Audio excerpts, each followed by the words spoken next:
అందరికీ నమస్కారం. ప్యాలియాన్టాలజీ అంటే శిలాజాల ప్రపంచంలో కొన్ని దశాబ్దాల పాటు కాదు శతాబ్దాల పాటు శాస్త్రవేత్తలను తికమక పెడుతూనే ఉంటాయి.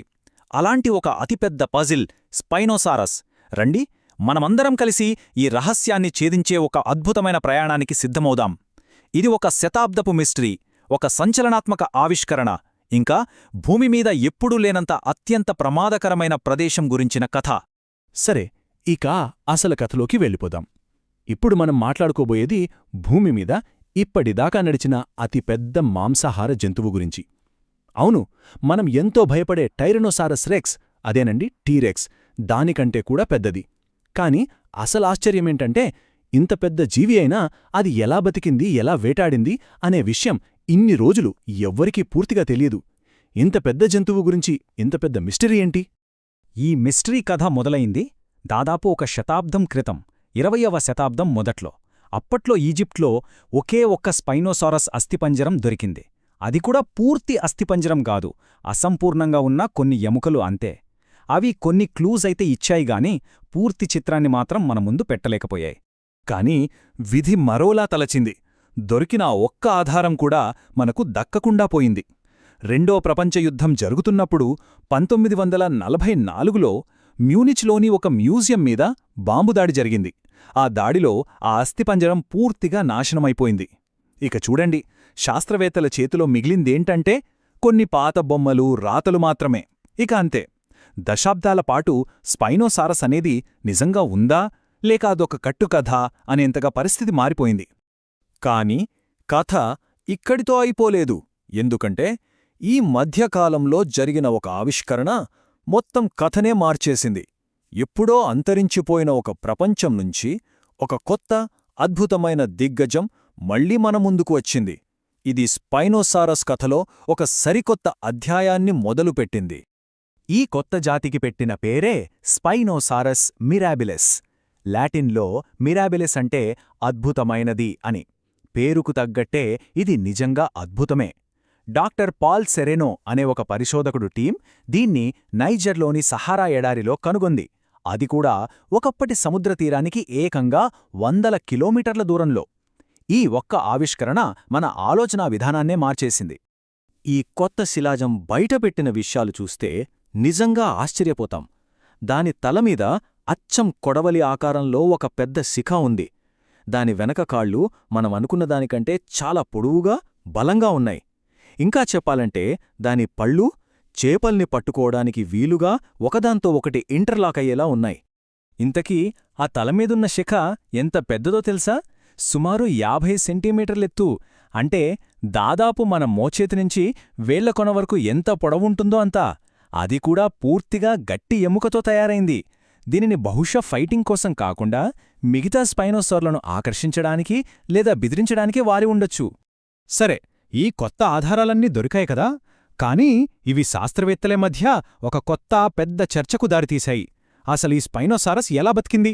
అది నీళ్లల్లో మొసలిలో ఈదుకుంటూ వేటాడేదా, లేకపోతే నీటి ఒడ్డున ఒక పెద్ద కొంగలా నిలబడి అదును చూసి దాడి చేసేదా? మొదటి థియరీ ఏంటంటే ఇది ఒక పూర్తిస్థాయి నీటిజీవి. అంటే ఒక భారీ నీటి మొసలిలాంటిదన్నమాట. దాని ఎముకలు చాలా బరువుగా ఉండటం వల్ల నీళ్లల్లో తేలిగ్గా మునగగలదని, దాని తోక ఈదడానికి బాగా పనికొస్తుందని కొంతమంది వాదించారు. వాళ్ల ఉద్దేశంలో ఇది నీళ్లల్లో చేపల్ని వెంటాడి తరిమి మరీ పట్టుకునేది. కాని దీనికి పూర్తిగా విరుద్ధంగా ఇంకో సిద్ధాంతం వచ్చింది. దాని పేరు హెల్ హెరాన్, అంటే నరకం నుండి వచ్చిన కొంగ అనమాట. ఈ థియరీ ప్రకారం స్పైనోసారస్ పూర్తిగా నీటి జీవి కాదు. ఒక పెద్ద కొంగ ఎలాగైతే నది ఒడ్డున నిలబడి నీళ్లలో నడుస్తూ ఓపిగ్గా కాపు కాసి చేపల మీద దాడి చేస్తుందో, ఇది కూడా అచ్చం అలాగే చేసేదని వీరి వాదన. చూశారుగా, ఈ రెండు ఆలోచనలు ఒకదానికొకటి ఎంత భిన్నంగా ఉన్నాయో. ఒక థియరీ ఏమో దాన్ని నీళ్లలో చురుగ్గా ఈదే వేటగాడంటోంది. ఇంకో థియరీ ఏమో ఒడ్డున ఓపిగ్గా కాపు కాసే ఒక భారీ కొంగలా చూపిస్తోంది. మరి వీటిల్లో ఏది నిజం? ఇక ఇన్ని సంవత్సరాల చర్చకు ఒక ముగింపు పలికే సమయం వచ్చింది. స్పైనోసారస్ మిరాబిలస్ శిలాజం నుంచి దొరికిన ఆధారాలు లేటెస్ట్ టెక్నాలజీ అయిన 3D మోడలింగ్తో కలిసి ఈ దశాబ్దాల పజిల్కు ఒక ఖచ్చితమైన సమాధానం ఇచ్చాయి. 3D మోడలింగ్ ఫలితాలు చూసి అందరూ షాక్ అయ్యారు. విషయమేంటంటే దాని ఊపిరితిత్తులు ఎంత పెద్దవంటే అది నీళ్లలో మునగడానికి ప్రయత్నిస్తే ఒక గాలి నింపిన బంతిలా పైకి తేలిపోతుంది. అంతే, లోతైన నీళ్లలో దానికి అస్సలు బ్యాలెన్స్ ఉండదు. పైగా దాని ఈత స్పీడు గంటకు 3.5 కిలోమీటర్ల కంటే తక్కువ. అంత స్లోగా ఈదుతూ చేపల్ని ఎలా వెంటాడుతుంది? అస్సలు కుదరదు. మరి దాని పొడవాటి బలమైన కాళ్ల సంగతేంటి? అవి ఒక పర్పస్ కోసమే ఉన్నాయి.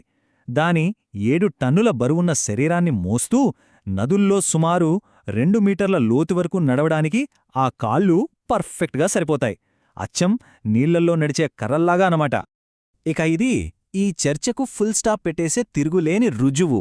ఈ శిలాజాలు ఎక్కడ దొరికాయో తెలుసా? ఒకప్పటి సముద్ర తీరానికి ఏకంగా 1000 కిలోమీటర్ల దూరంలో ఒక మంచినీటి నది ప్రవహించే ప్రాంతంలో దొరికాయి. దీన్ని బట్టి స్పష్టంగా తెలిసేదేంటంటే ఇది సముద్రజీవి కాదు, ఇది ఒక నదీ రాక్షసుడు. సో చివరికి హెల్ హెరాన్ థీరీనే గెలిచింది. ఒక్కసారి ఊహించుకోండి, 40 అడుగుల పొడవున్న ఒక దిగ్గజం నదిలో నిశ్శబ్దంగా కదలకుండా నిలబడి ఉంది. ఒక చేప దాని దగ్గరికి రాగానే రెప్పపాట్లో తన పొడవాటి ముట్టెతో దాన్ని పట్టేసుకుంటుంది. ఎంత భయంకరమైన, కాని ఎంత పక్కా ప్లానింగ్తో కూడిన వ్యూహం! అయితే స్పైనోసరస్ ఇలా నీళ్లలోనే ఎందుకు వేటాడింది? నేలమీద వేటాడొచ్చు కదా? అక్కడే అసలు విషయం ఉంది. ఎందుకంటే స్పైనోసారస్ బతికిన ఆ కాలం నాటి ఆఫ్రికా భూమి చరిత్రలోనే అత్యంత ప్రమాదకరమైన ప్రదేశాల్లో ఒకటి. పరిశోధకులకు ఆ ప్రాంతంలో దొరికిన శిలాజాలను చూసి ఒక విచిత్రమైన పజిల్ ఎదురైంది. అదేంటంటే అక్కడ పెద్ద పెద్ద మాంసాహారులు చాలా ఎక్కువగా ఉన్నాయి, కాని వాటికి ఆహారంగా ఉండాల్సిన శాకాహారుల మాత్రం చాలా తక్కువ. ఇదే స్ట్రోమర్ యొక్క చిక్కుముడి. మరి ఇంతమంది రాక్షసులు ఏం తిని బతికారు? దీనికి సమాధానం నీళ్లలో ఉంది. నేలమీద ఉన్న భీకరమైన పోటీని తప్పించుకోవడానికి స్పైనోసారస్ తన దారిని మార్చుకుంది. అది నదుల్లో ఉండే భారీ చేపల మీద దృష్టిపెట్టింది. ఆ రోజుల్లో నదులు మామూలుగా ఉండేవి కావు. 12 అడుగుల పొడవున్న రంపపు చేపలు భారీ సీలకాన్స్లాంటి సూపర్ ఫిష్తో నిండి ఉండేవి. అంటే ఆ ప్రపంచంలో ప్రతి ఒక్క రాక్షసుడికి ఒక ఏరియా ఉండేదనమాట, ఒక అలిఖిత ఒప్పందంలాగా. స్పైనోసారస్ లోతు తక్కువ నీటిని ఏలితే సూపర్ క్రాక్ అని పిలిచే సార్కోసూకస్ లోతైన నదులను ఏలింది.